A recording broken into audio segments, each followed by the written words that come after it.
What is up, Facebook community, Zoom community? I'm Todd Bookspan, host of co-host. I don't even, I'm tongue-tied today. I'm Todd Bookspan, founder of Win by Noon, and on behalf of Dave Savage and the entire team at Mortgage Coach, welcome to our Tuesday Mastermind. Super excited. We're going to have Todd Ballinger on here momentarily. And the man, the myth, the legend himself, who isn't going to be part of today, is here, none other than Dave Savage. What's going on, sir? What's going on? You didn't, the clap wasn't quite as loud as mine. Mark noticed that, by the way, he called you out.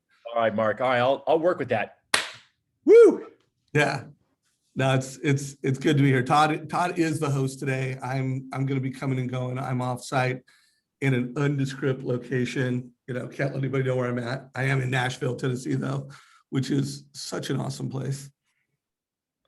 Yeah, well, super excited that you peeked in here. And so it's kind of, we wait for Todd to show up. I mean, one of the things that I want to shine a light on today is all about helping you guys grow your business with financial advisors, right? It's that other pillar of business that kind of is the holy grail. I think people talk about it.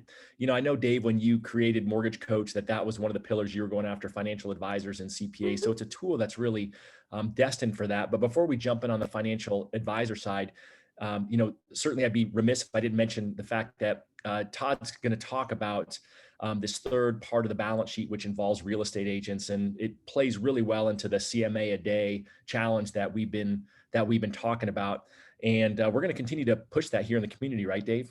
Oh, absolutely. We want to remind you guys every time we're on a stage, we think this challenge that we're doing, the Win by Noon challenge, which, this month and next month, it is a TCA a day for loan officers, and it is a CMA a day for real estate professionals. And I don't think we could do a single call between now and end of August where we don't talk about it a little bit. Well, I think it's important.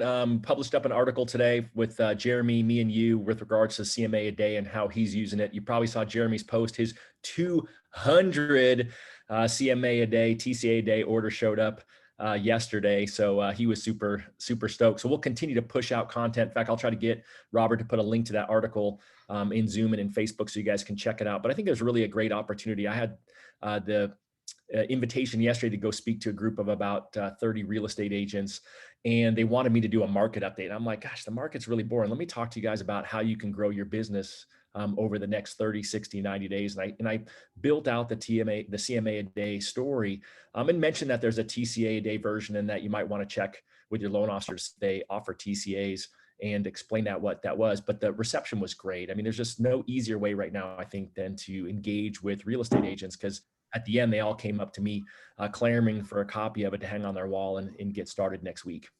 Yeah, and also reminder, guys, if you're active in our Facebook group, and if you're not, you should be. Jeremy did forward a photo as he received his 200, which I think is the current record holder. I do think there's been a couple of people buying the hundreds. But hey, whether you bought 5 of them, or you bought 1 of them, or you bought 20, we love to see photos of that contest starting. And that starting, by the way, Todd, is 200 still the record in terms of people who's the record? Yes, double. The next person is Walt Schultz, 100, and we've got a couple people that have ordered 50 and now are reordering more. So I think we'll have a few people over 100 here shortly, because I think what's happening is the people who are putting it out there to their sphere and to their database are realizing that real estate agents right now are feeling that shift. And as they're feeling that shift, they're looking for what they can do to increase their business. And that little level of accountability is what people need. And you're the person who can provide it for the real estate agent. They need someone to tell the story, engage with them, and then be there to hold their hand and guide them through the rest of the process and help them grow their business, which ultimately is going to help a lot of clients, but more importantly, help them and help you. Cool. And Lisa, I will go by the legendary milkshake bar at 171 3rd Avenue. So thank you for that recommendation for my time in Nashville. And guys, also one last note on this, and then Todd, I'll hand it off to you to get this thing started around Todd Ballinger. But we're going to start doing an accountability session.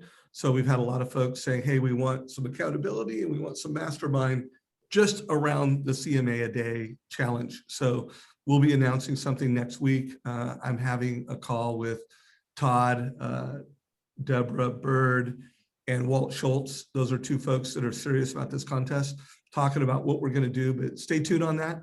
If you do like the idea of us doing a weekly mastermind and I don't want to commit to it forever, but through the end of August, where we meet with like-minded mortgage coaches that are playing this challenge, let us know if you like that idea. It'd just be like to know, is that like something that the community wants?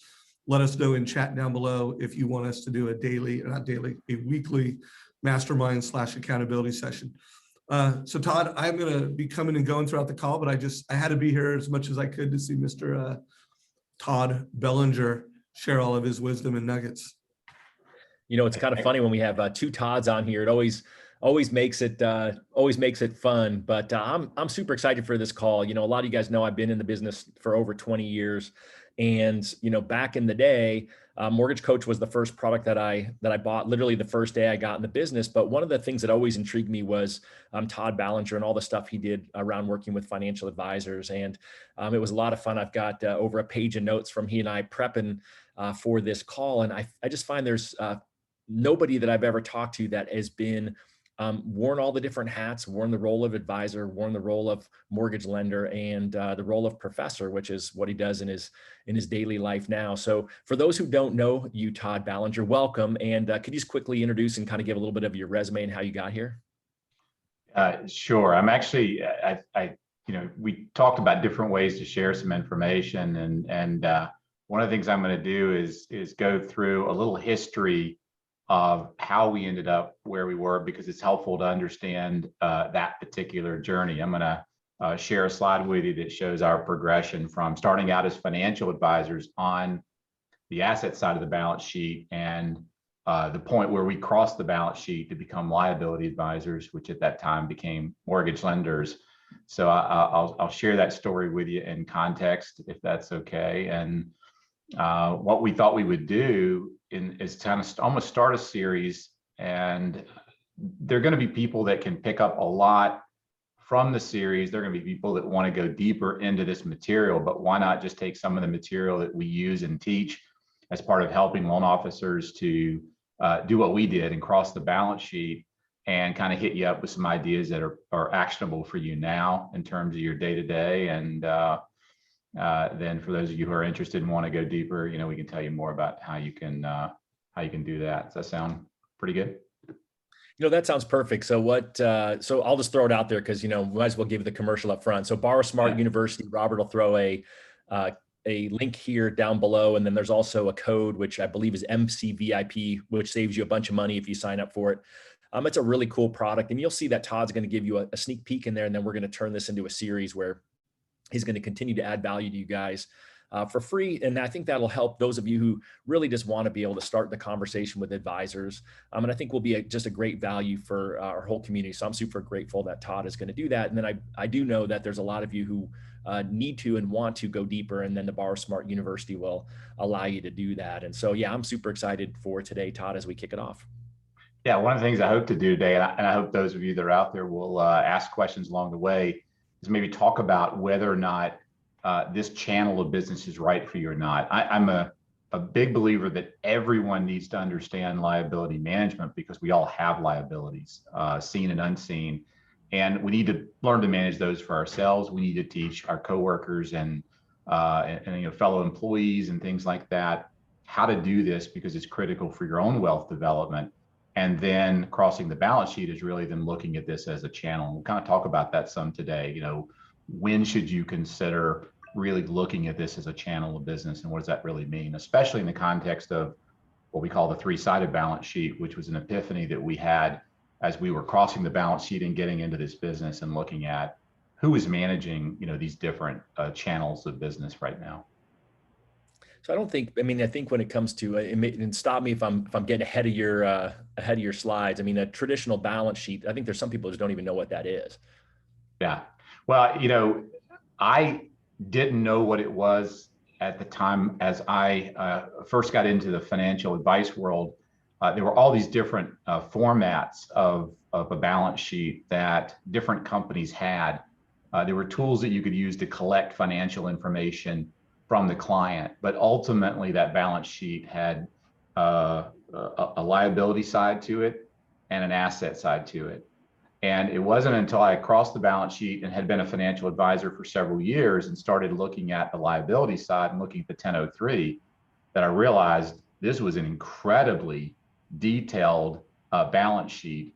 And one of the biggest epiphanies was after the first 2 or 3 years as a financial advisor, is that when you're working with clients and you're starting from the asset side of the balance sheet, those clients don't have to tell you a whole lot. And most clients would come in saying, I've got a $35,000 IRA, what would you do with it, right? Or they would give you bits and pieces, and it was like a puzzle that you were trying to put together. You were almost reverse engineering what information you could get.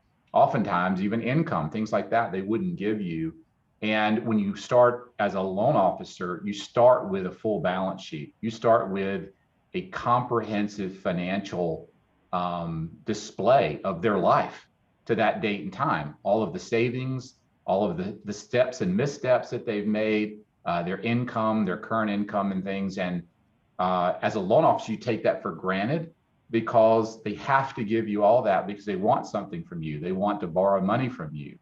And that's one of the big key differences that when we crossed that balance sheet as loan officers and started working with advisors, one of the key elements of that relationship was predicated on the fact that I had tremendous exposure and I was in a position to refer intelligently based on those balance sheets. Because once you start getting into the game of building out a network of financial advisors and insurance agents and CPAs that you work with, you'll profile them and they greatly appreciate that because there are people that like to work with starters. There are people that work with mass affluence. There are people that want to work with high net worth. And you realize, okay, if I'm a Merrill guy, I don't want to work with someone with less than $1 million. Well, the fact that you know that and are in a position to refer intelligently means you're not wasting that advisor's time, and they really appreciate it and they reciprocate in kind. So there are a lot of things like that you start to realize not only what a balance sheet is, but the power that you have to learn how to really spot and refer intelligently to these key referral providers becomes a big part of how you articulate your value proposition. I just love that. I mean, my first 10 years, I worked a lot with financial advisors up through the financial crisis. And, one of the things I know that you spell out in the coursework is, how different advisors work, how they get paid. Like you said, hey, are they looking for, 7 figures? Are they okay with, 6 figures or even 5 figures, and how to identify that? And, I just think it's so critical because I think I at that time had a lot of friends who, like me, were frustrated with some of the advice that financial advisors, gave. In fact, I tried to talk my wife into getting into becoming a financial advisor. So I had someone I could trust to refer business to. And I feel like, you all know it. You guys are the closest thing that a lot of your clients have to an advisor. And this just takes you up to that next level. So I think it's just such a great conversation and super relevant as this market shifts. Yeah, we'll get into in the future part of the series, we'll talk about some of those differences because an insurance agent is not so concerned about assets. They're more focused on cash flow and cash flow availability because of the funding nature of the products that they sell. So, getting attuned to that is really important. And if it's all right, I'll share screen here and bring up something. Do you see that okay, Todd? Yep, we see it. It looks great. And just one thing to say, you heard Todd say before, if you have questions, ask. And hey, Robert, if you don't mind, I'm not logged in Facebook. So if you see anyone in Facebook with a question, if you don't mind throwing it in Zoom, but if anyone has any questions for Todd, feel free to ask. Yeah, this is a conversation. I'd be real curious the questions that you have. And, we say there are no unrealistic goals, only unrealistic timeframes. And for us to build a $1 billion plus business with this concept and then go on to work with some of the companies we worked with, it was just a matter of time. And I'll share a concept with you. When you're thinking about this or not, again, I think everyone should understand the basics of liability management for themselves and for others. But we used to call a wishing well. It's something you kind of dig with 25 4-foot holes, and a prosperity well is something you dig. It's one hole, it's 100 feet in depth. And the reason I point this out conceptually is I found over the years in working with loan officers, they tend to do lots of things and they dig a lot of 10 foot, you got 100 foot of pipe, right?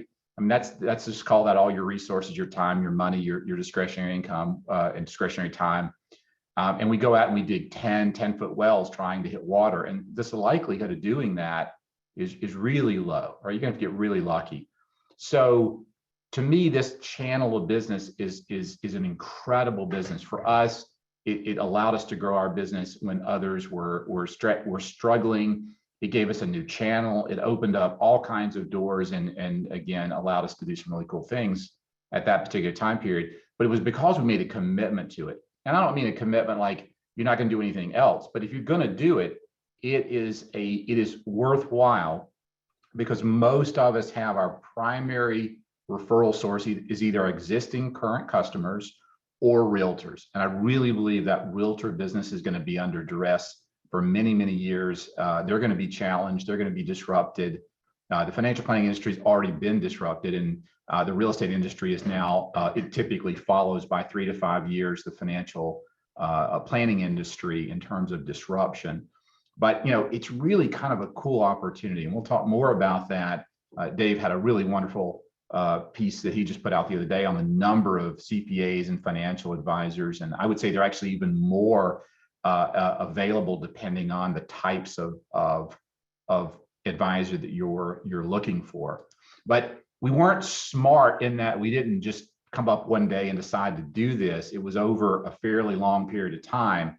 But we started out from really 88 to 92. We were financial advisors. We lived on the asset side of the balance sheet. We made our living selling financial service products and solving a particular type of problem. We crossed the balance sheet in 1992 and really 1993 when we became licensed as the mortgage lender. And we were duly licensed at that time, meaning we were on both sides of the balance sheet. We were having people come in, we were looking at their whole situation, we were selling insurance, securities and stuff. And really around 1994, after a year doing that, year or two, we realized that we could have a bigger impact on the liability side of the balance sheet and building our business based on building a network of financial advisors. So we changed and crossed the balance sheet in 94. We grew to become one of the top lenders in the state, Inc. 500 3 years in a row, which is hard to do, but it put us on a trajectory to grow very, very rapidly. So much so that we were able to roll that into an IPO in 1999 as part of mortgage.com.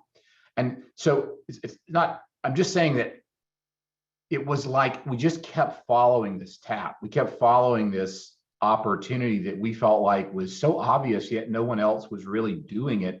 And when I first talked to Dave Savage about, updating the course and the book and some of this, part of the reason for that was because we still haven't seen anyone really actively engaging this channel of business on a regular basis and teaching loan officers how to go about it. We started a new company in 2001 called Todd, and we actually worked with PHH for Merrill Lynch and Schwab and Ameriprise, because now other companies had realized that they could lend through the advisor the way we were, based on these large networks. And then we became part of Mortgage Success Source, and now we're kind of back out on our own again. But we've had a lot of experience on both sides of the balance sheet. And I'll kind of stop, see if you have any questions, Todd, or if anyone coming in. But there are a couple things that we learned as we worked with these companies. And these are all companies that we consulted with and worked with directly at an institutional level on the advisor side and the lender side, because we worked on both sides of the balance sheet now for almost 30 years. And the lender tends to be on that liability side of the balance sheet. We're going to get into the three-sided balance sheet here in a bit. The advisor tends to live on the asset side of the balance sheet. And that little red button there is to say that the intersection of your advice and monetizing that advice is typically in a product. And that product typically solves a particular problem. So if you're a consumer, you're either looking at that advisor or lender as a service or a product or through some form of education. As an institution, you're trying to provide training or content or tools to your advisors or lenders to make them effective. But at the end of the day, we're all meeting in this one place. And that is, there's some kind of a transaction, and that transaction typically solves a problem. So one of the things I first realized is that as a lender, I was really focused on selling a product, a 30-year fixed, a 15-year fixed, an interest only or whatever.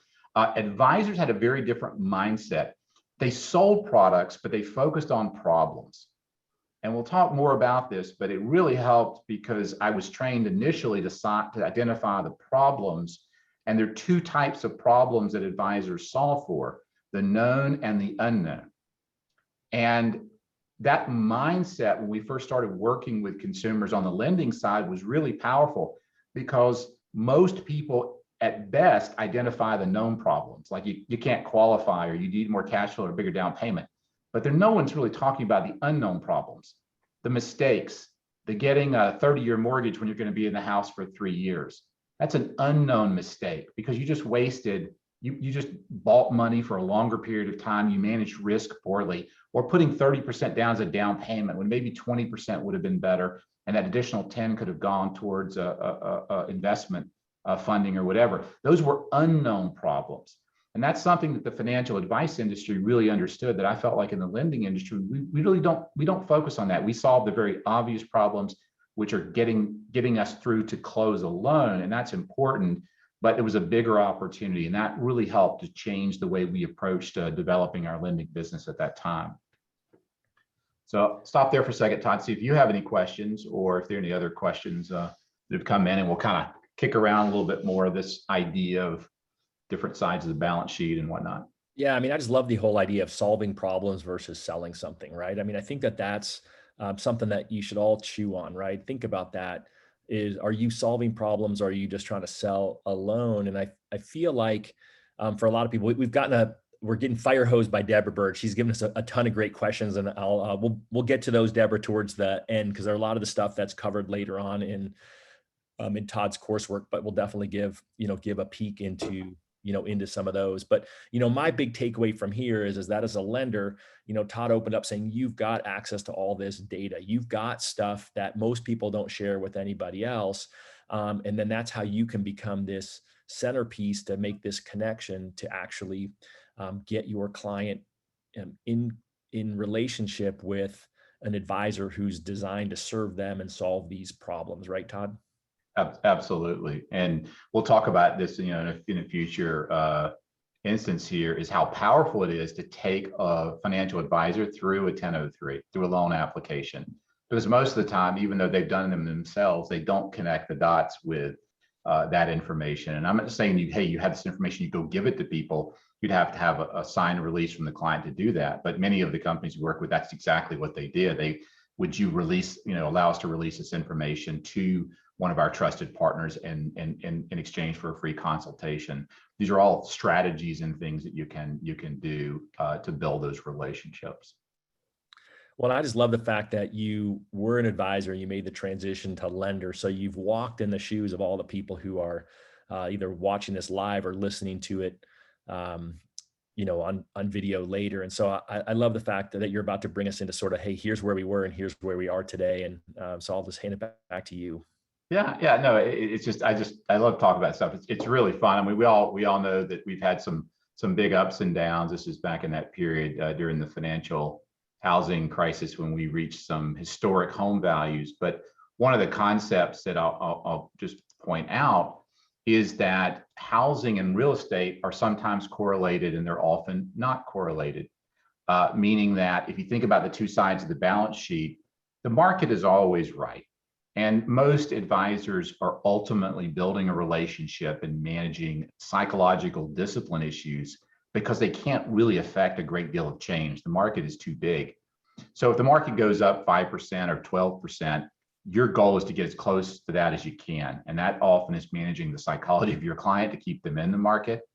Housing is different. There's no one managing real estate, and we'll talk more about that. But know that in each series of years, 2011, 2014, the stock market was up 62%. House values were up 25%. During this period of time, 2008 to 2011, stock market was only up 7%. Houses were down 26%.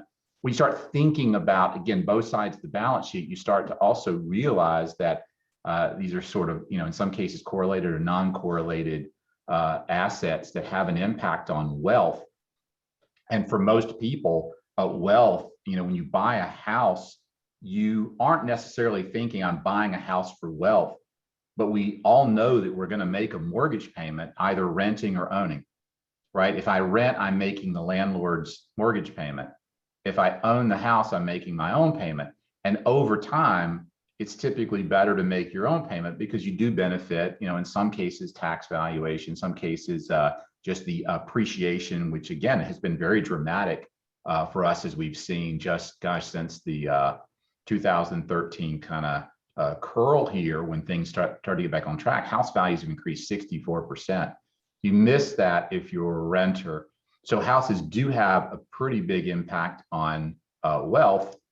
And we won't go into this a whole lot right now, but this is sort of the psychological component that advisors manage, and you too probably manage when you've got a customer that's hoping to buy a new home and interest rates are really, really low, and they're just trying to get an offer accepted. They may be on this stage of the curve in the home buying process, but if they're investing and they have money in the market just hit a record 7 days in a row of all-time highs. You're kind of at the euphoric stage of investing.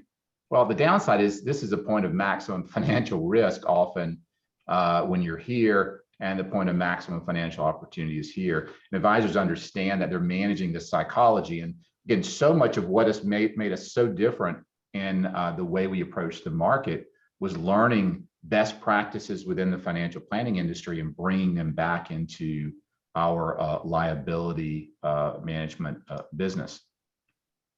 So one thing I will point out as you kind of think about this is understand that the lender, you live in a world of eligibility.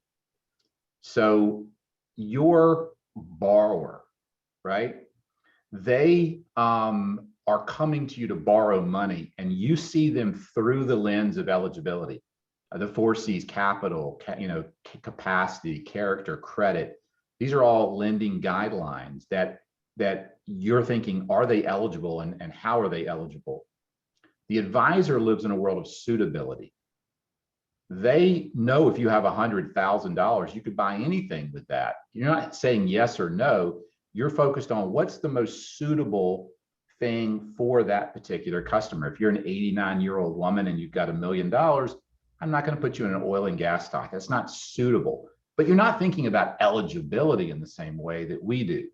This was another profound consideration when we started looking at this world of liability management, is understanding, right, that we have 2 different ways that we approach the world. Why is that important? Because by being able to communicate that and understand the advisor's perspective, it makes it easier for you to talk to them and get where they're coming from. Why would they be scared to refer a client to you? Because you may say no. And advisors don't say no. They say which product, which strategy. Because if you've got money, you're eligible, But so they're focused on suitability. You're focused on eligibility. So getting them over that fear and learning how to do that is a gateway towards building these relationships. And these relationships can be far, far more meaningful than a realtor relationship. You meet one financial advisor at Ameriprise with a couple thousand clients, and they're forced to meet with those clients on a quarterly basis. They're required to do that. The opportunity to receive referrals from that advisor will far exceed what you can generate in a traditional real estate transaction. Hey, Todd, I want to drill down on that for a second. Sure. What would, in your mind, be the definition of a successful advisor relationship? The amount of productivity, we know with I think kind of the high-end realtor lender relationship is 20 transactions a year. What would you say it would be with a financial advisor? Would you say we've got a whole big section on this in the third part, but it really depends. We have a lot of statistics around the average number of customers per, because you have RIAs, you have CPAs have a different book of business, insurance agents, and they're also managed very differently. Like an insurance agent, they're more like a realtor, Dave, and then they have transaction mindset of sell it because they're turning over and closing transactions on a monthly basis to earn their commissions and their residuals. The financial advisor has a book of business. Let me ask it this way. Yeah. Are there a lot of financial advisors that if you build the trust relationship and you have the right processes, it could generate 20 or more transactions, loan transactions a year. Yes. So the model that we'll talk about in the future, it's called active, inactive, hyperactive. And we found that advisors slotted into either, inactive, they never started, active, and an active advisor is referring you business. Hyperactive would refer you one or more transactions a month. And it was the hyperactives that you focused on, because once they got it, they could send you 1, 2, 3, 4, 5 transactions a month. One of our, students, is talking to an advisory firm right now that has about 1,100 customers. They have to meet with them on a regular basis. So to do that, they have to schedule, right, about 80 customers a month throughout the year to meet with them for their annual reviews, right, for their conversations. So if you've got a firm that's meeting with 80 people a month, that's 20 possible conversations a week that you could be receiving from that particular advisory firm. And you can do the math and figure out as a percentage, what percentage are going to be buying a vacation property or needing to refinance, or in some cases getting divorced. I mean, all of these things are events that trigger opportunities. So if you can do the math. If you have a smaller financial advisor that has 200 clients, they might be a higher net worth client, but they're still meeting on a regular basis. And we used to just divide that up and say, if I'm an advisor, I'm probably going to meet with 200 clients in 1 month. I'm going to spread them out over the quarters. So that's about 50 a quarter. So that's my at-bats. I could get a potential opportunity to talk to 40 to 50 people a quarter. And very important, that are non-correlated. And I say non-correlated in that interest rates drive a lot of what we do in the lending business. Lower interest rates, think of interest as kind of like gravity, right? If I have high interest rates, it's really heavy. It weighs everything down. It makes my payments higher. It makes my my property values come down. If interest rates are really low, it's like there's no gravity. Inflation, values go up, payments go down. So interest is sort of like this gravity that has this impact and effect on asset prices and things like that. So financial advisors, one of the things we noticed when we started working with them is they were non-correlated. They would call and say, I've got a client, unfortunately, they're getting divorced. They've got 3 million in assets. They have 2 homes. We're coming up with a plan for this. Can you help us think about, she needs to buy a home. How would we do that? He wants to buy his own home. So they're going to sell this house.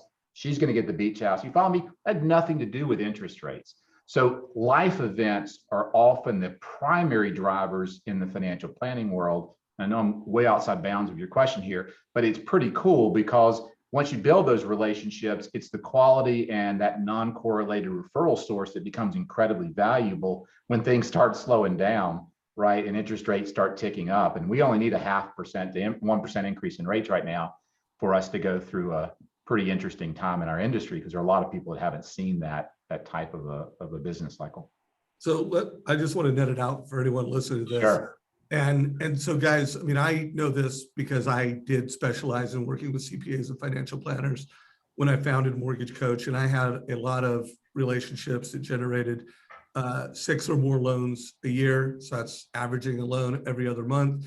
And I had a lot of over 12 and over 20 a year loan relationships. And so I just want every mortgage professional, because I think that while I still think realtors are the alpha partner for a mortgage professional, advisors are vastly undervalued by the industry. And for all the reasons Todd mentioned, that it's not as interest rate cyclical, because they have very trusted relationships.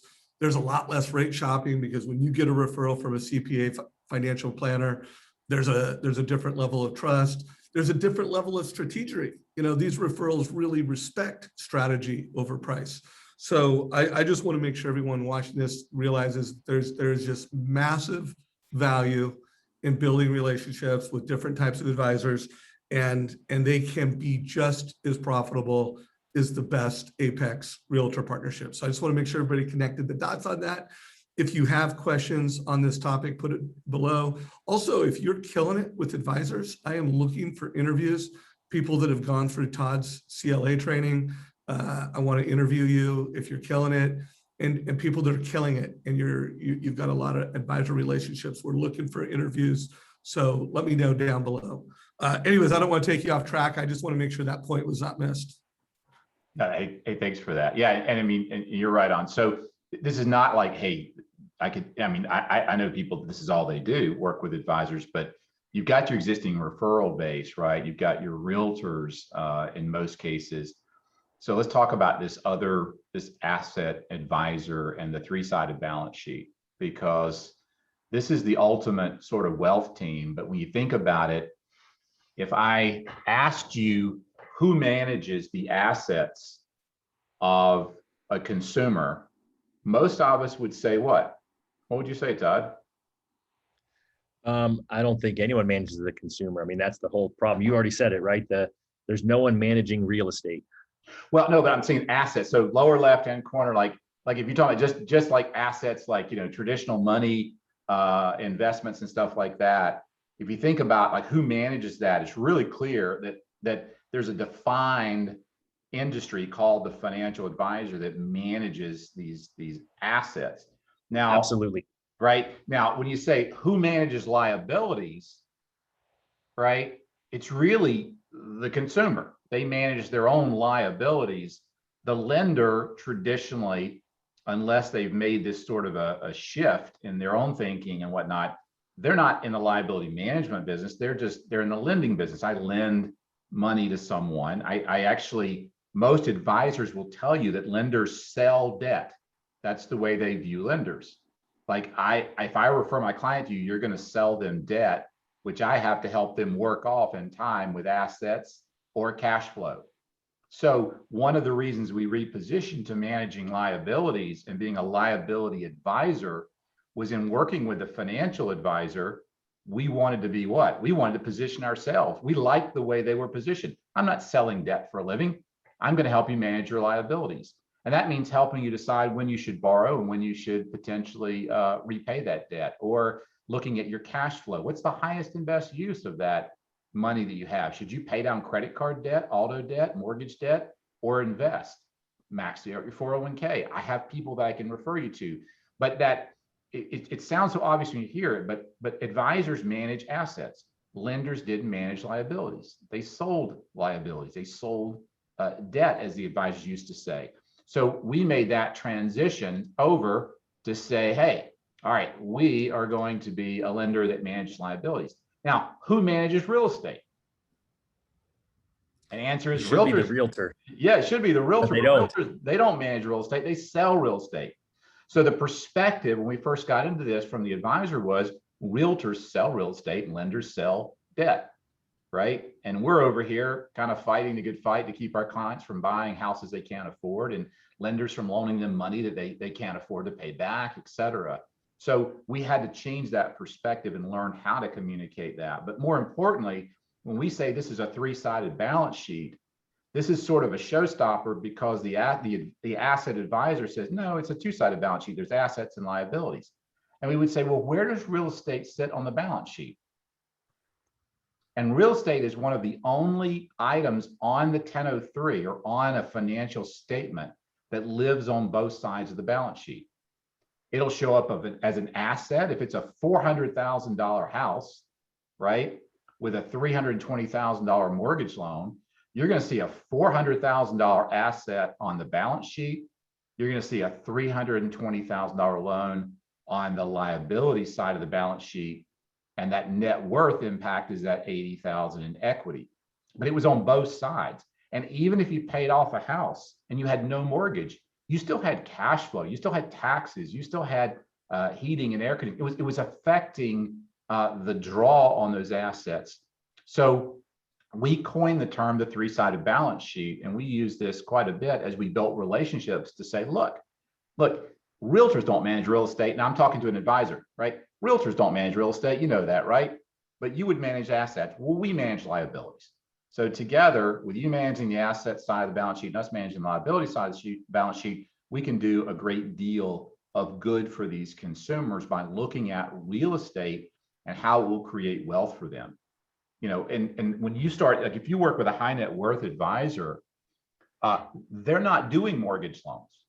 Because their clients are paying cash, right? So you're not, the difference in many ways is you move from just being a victim or responding to the market to making the market. We would sit down and explain that client could pay $1 million for that house cash. Sure. They could also put down 200,000, borrow 800,000, and that 800,000 that you're going to get to invest will pay the mortgage payment for them over time. And the net growth of that difference will create a tremendous amount of wealth. How much wealth? We'll look at examples in the future, but it could be millions, in some cases, $2 or $3 million of incremental wealth. Suddenly the advisor is going, what? Oh, wait a minute. I get to keep 800,000 and manage that, earn fees on it, and create a couple of $1 million in more wealth for my client. And how do I do that? I refer them to you because I know you can talk about this in an intelligent way. And you can explain to them from a financial standpoint that they are eligible to borrow this money because they could pay cash. And we'll talk more about that in the future. What's a borrower versus a lender, and how does that dynamic work out? But that's that kind of a shift. I mean, no one's managing real estate. No one's managing liabilities. Advisors are managing assets.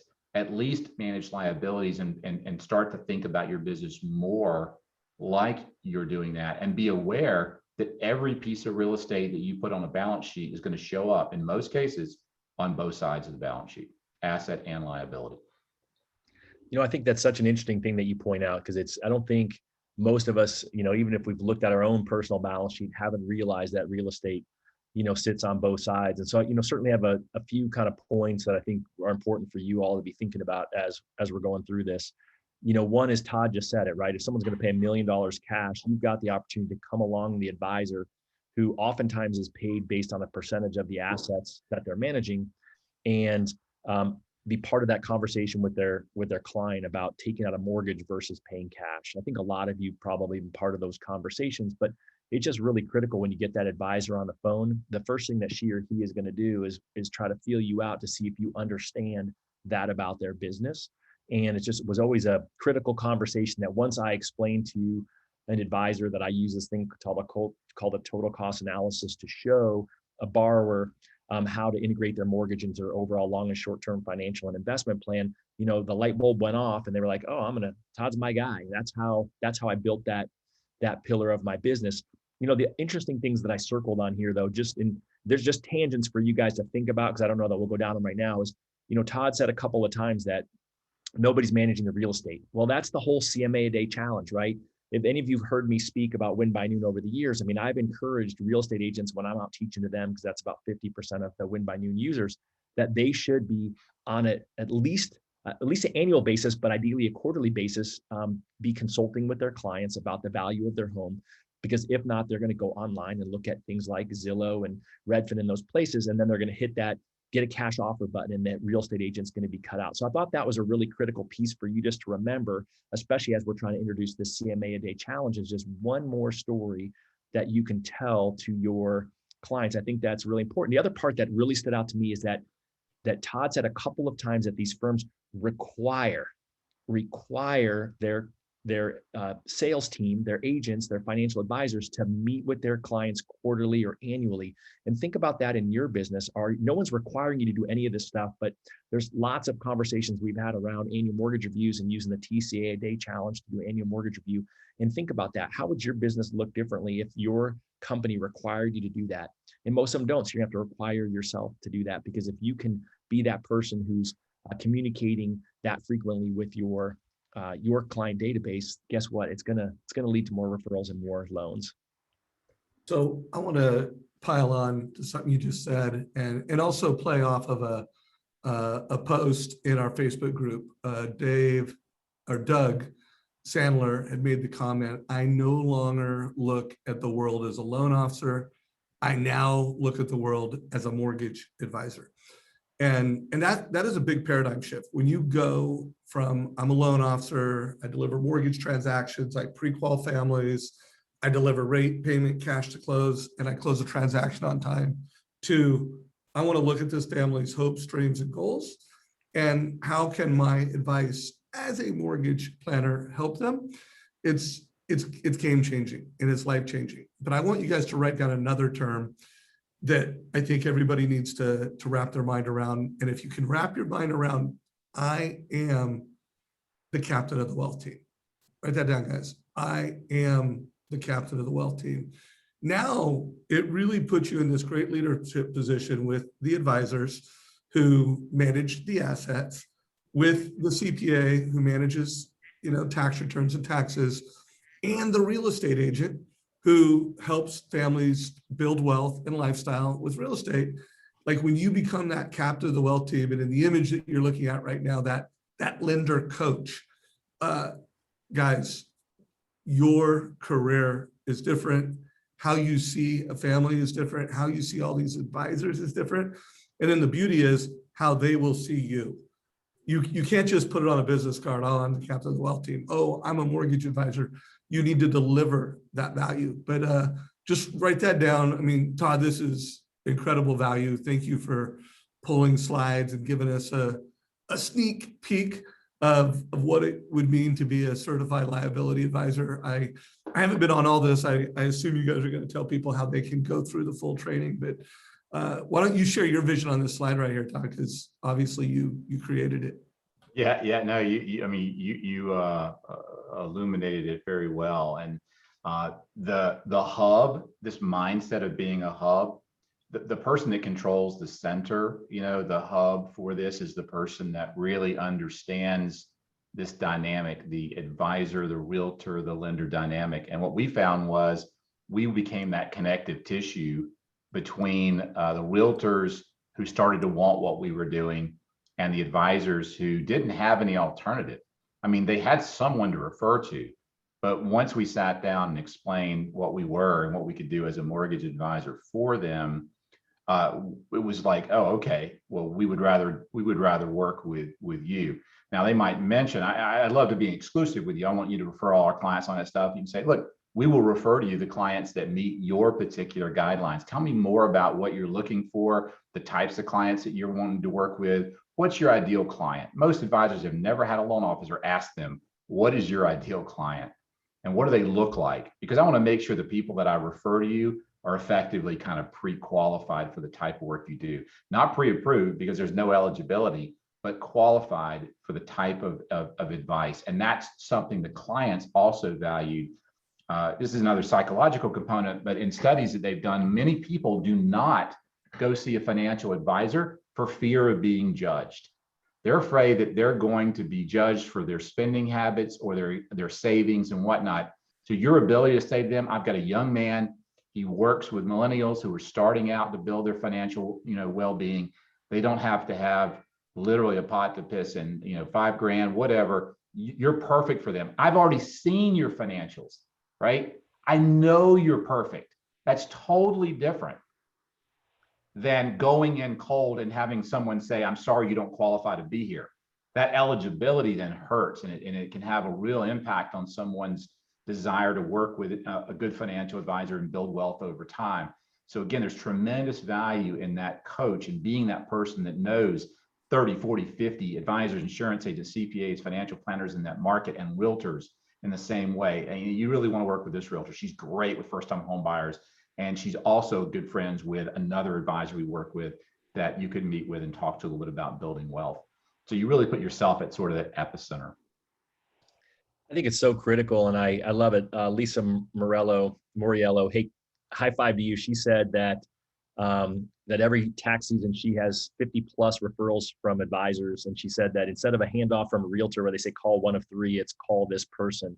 And I think it's just proof of that whole thing. And I think most of you know this, but like my financial advisor, if I tried to refer him someone who's got 100 or even 500 or $600,000 worth of assets, he's going to say, "Hey, Todd, that's not my person." I mean, his target client is an entrepreneur with a minimum of $1 million of net investable assets, and he, even though he's got a junior financial advisor under him that he's grooming, he's not giving that guy lower net worth clients. He's only taking the people that fit in his box, and he's willing to allow him to be referred out to somebody else outside of his firm day in and day out. And I think that's just such a powerful question, right? What is your ideal client? And then just shut up, right? Don't say, oh, that's my ideal client too. Just let them walk you through it. Take notes. What other clients do you feel like people should be asking as that coach, as that captain of the wealth team? So, what are the questions like for the advisor? Yeah. Yeah. So, your ideal client is a critical one because again, you have to go back to what is their greatest fear, that you're in the market to sell their client debt. Not only sell them debt, but sell them the most debt that you can because your commission is higher. So when you come in and you're asking questions such as, what does your ideal client look like? Or trying to think, we've got some scripting for this in future things, but what would be in your situation, the type of experience that you would like a referral to have? Advisors are very experience oriented.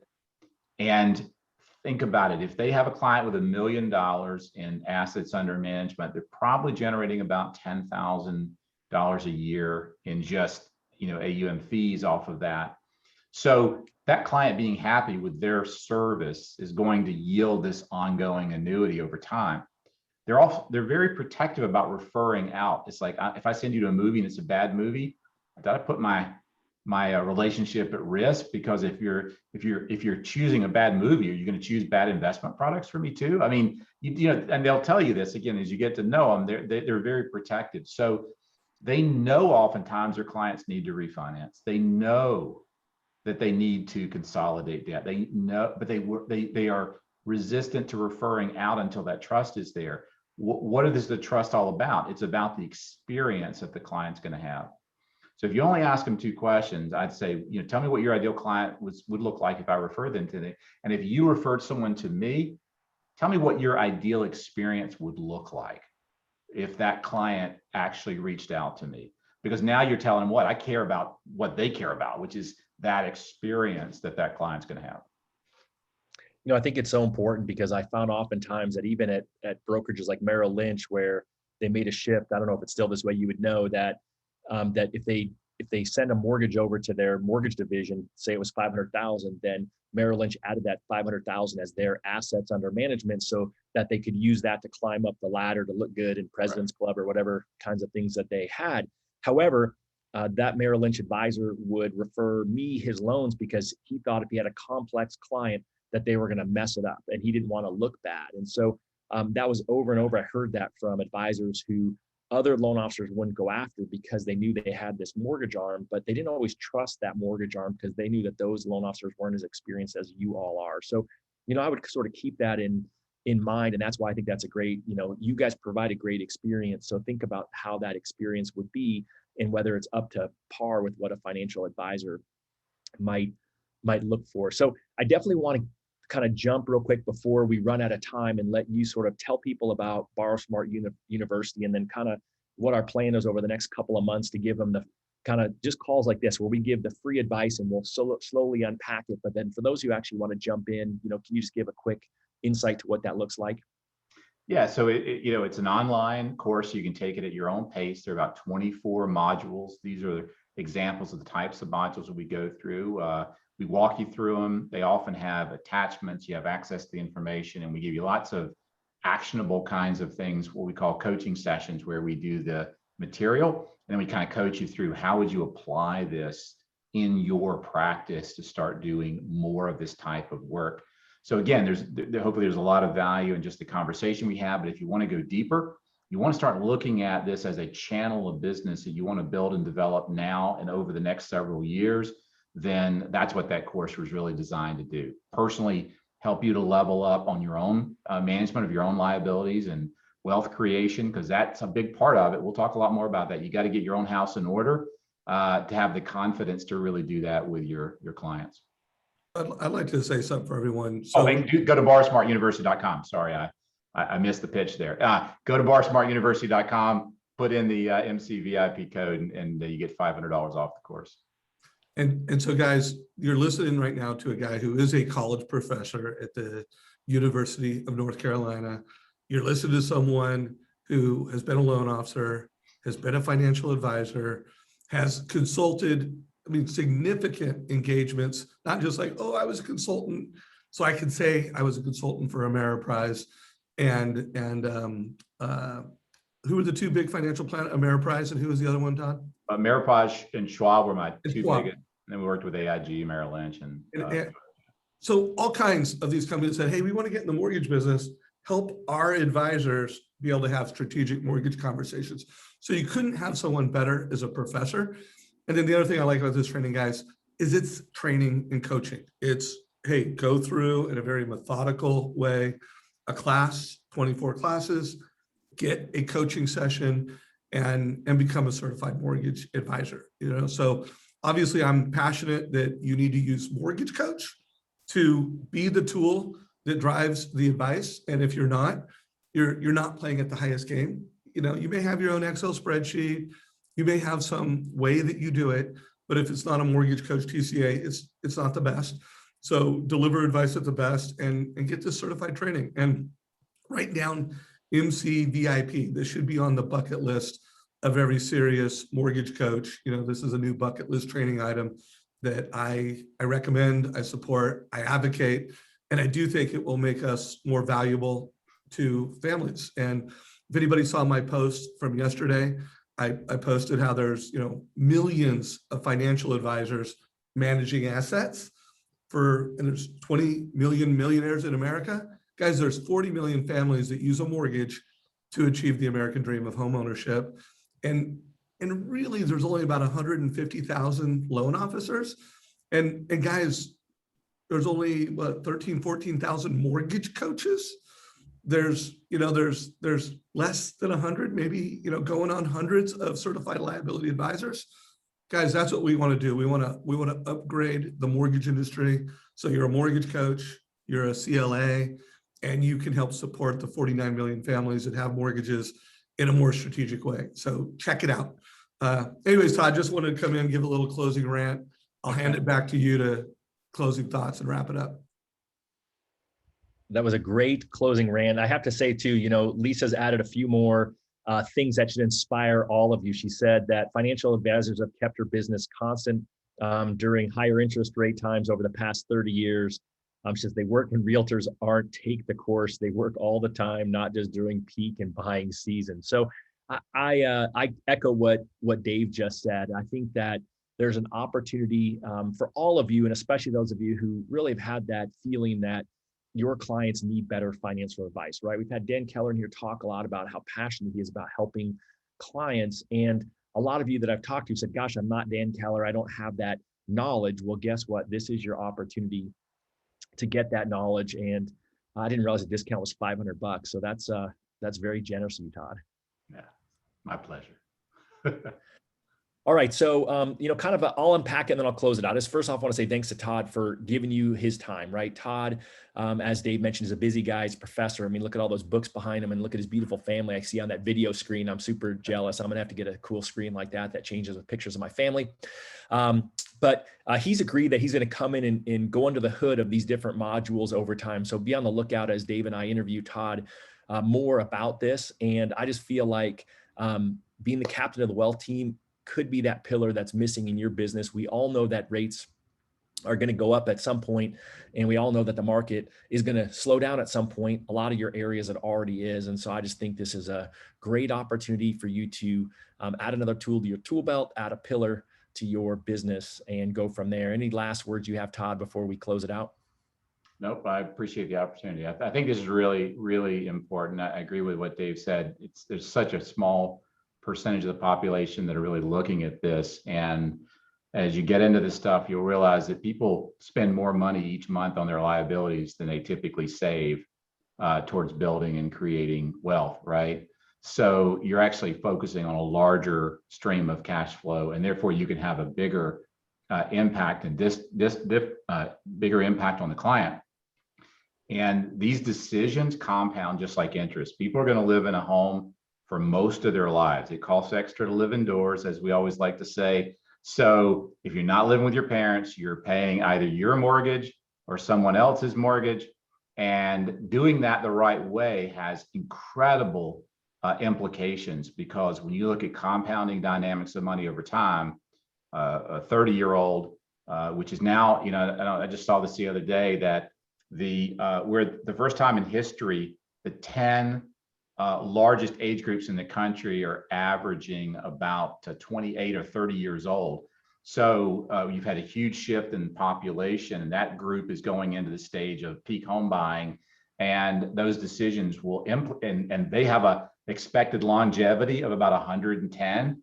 You know, if you're 30 years old in today's world, you're going to live a long time.